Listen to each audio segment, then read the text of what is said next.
Sebastian പോളിനെ തള്ളി CPIM Ernakulam ജില്ലാ secretary S Satheesh. Sebastian Paul വലതുപക്ഷ പ്രചാരണത്തിന് ശക്തി പകരുകയാണ്. നിയമസഭാ തെരഞ്ഞെടുപ്പിൽ LDF നേരിട്ട തിരിച്ചടിക്ക് കാരണം പിണറായി വിജയനാണെന്നായിരുന്നു സെബാസ്റ്റ്യൻ പോളിന്റെ പരാമർശം. CPIM എറണാകുളം ജില്ലാ സെക്രട്ടറി എസ് സതീഷ് ബിഗ് ടിവിക്കൊപ്പം ചേരുകയാണ്. ഇപ്പോൾ ജില്ലയിൽ സമ്പൂർണ്ണ പരാജയമാണ് LDFന് ഏറ്റുവാങ്ങേണ്ടി വന്നത്. അത്രയും വലിയൊരു പരാജയം സത്യത്തിൽ പാർട്ടി പ്രതീക്ഷിച്ചിരുന്നില്ല എന്നാണ് മനസ്സിലാക്കുന്നത്. എന്താണ് പാർട്ടിയുടെ വിലയിരുത്തൽ? തീർച്ചയായിട്ടും ഇത്രയും വലിയൊരു പരാജയം ഞങ്ങൾ പ്രതീക്ഷിച്ചിരുന്നില്ല എന്നുള്ളത് സത്യമാണ്.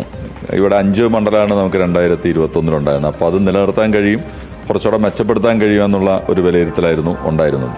ഇന്നലെ ഡോക്ടർ സെബാസ്റ്റ്യൻ പോൾ നടത്തിയൊരു പ്രതികരണമുണ്ട്. കേരളത്തിൽ ഭരണവിരുദ്ധ വികാരമില്ല, കാരണം ഗംഭീരമായ ഭരണം കാഴ്ചവെച്ച വർഷങ്ങളാണ് കടന്നുപോയത്.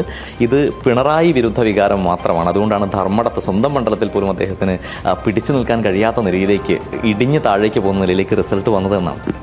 സെബാസ്റ്റ്യൻ പോളിന് അദ്ദേഹത്തിൻ്റെ അഭിപ്രായം പറയാനുള്ള സ്വാതന്ത്ര്യത്തെ എല്ലാം ഞാൻ ബഹുമാനപൂർവ്വം കാണുന്നു. അദ്ദേഹം ഇടതുപക്ഷ സഹയാത്രികൻ എന്ന നിലയിൽ ഉള്ള ആൾ കൂടിയാണ്. പക്ഷേ ഞാൻ പൂർണ്ണമായി അഭിപ്രായത്തെ തള്ളുകയാണ്. അതിനോട് ഒട്ടും യോജിക്കാൻ കഴിയുന്നില്ല. കാര്യങ്ങൾ ഞാൻ ആദ്യം തന്നെ സൂചിപ്പിച്ചു കഴിഞ്ഞു. അത്തരം വിമർശനങ്ങൾ ഒരു വലതുപക്ഷ ക്ലീഷേ പ്രയോഗത്തിന് കൂടുതൽ ശക്തി പകരാൻ വേണ്ടി അദ്ദേഹത്തെ പോലെയുള്ളവർ പറയുമ്പോൾ കൊണ്ടുവന്ന് എത്തിക്കാം എന്നുള്ളതല്ലാതെ വസ്തുതാപരമല്ല. ഞാൻ ആദ്യം സൂചിപ്പിച്ച പോലെ തന്നെ മുഖ്യമന്ത്രി എന്ന നിലയിൽ ഈ വിജയിച്ച ഘട്ടത്തിൽ ആണല്ലോ ഈ പറയുന്ന പ്രധാനപ്പെട്ട ഘട്ടങ്ങളല്ല. 2021, 2016 ഞാൻ ആദ്യം സൂചിപ്പിച്ചല്ലോ. അതുപോലെ പ്രതിസന്ധി ഘട്ടത്തിൽ തരണം ചെയ്യുന്നു. കേരളത്തെ ദീർഘവീക്ഷണത്തോടെ ആ കാഴ്ചപ്പാടോടെ മുമ്പോട്ട് കൊണ്ടുപോകാൻ കഴിഞ്ഞു. പിന്നെ അദ്ദേഹം തന്നെ പറയുന്നത് കേരളത്തിൻ്റെ ഗവൺമെൻറ്റും മറ്റു കാര്യങ്ങളിലൊന്നും ഒരു കുഴപ്പമുണ്ടായിരുന്നില്ല, മറ്റു പ്രശ്നമൊന്നുമില്ല. ഈ ഒറ്റ പ്രശ്നമാണെന്ന് പറഞ്ഞാൽ മറ്റു കുഴപ്പമൊന്നും ഇല്ലെങ്കിൽ അതിൻ്റെ നേട്ടം കിട്ടേണ്ടത് അതിന് നേതൃത്വം കൊടുക്കുന്ന സാധനമല്ലേ. അപ്പോൾ അതല്ല സ്ഥിതി. രാഷ്ട്രീയവും മറ്റ് സംഘടനാപരമായ കാര്യങ്ങളുടേതെല്ലാം ഉള്ള പരിശോധനയിലേക്ക് സൂക്ഷ്മമായി പോവുക എന്നുള്ളതാണ്. അതിൻ്റെ കാര്യങ്ങൾ മനസ്സിലാക്കിക്കൊണ്ട് തിരുത്തുക എന്നുള്ളതാണ് ചെയ്യേണ്ടത്.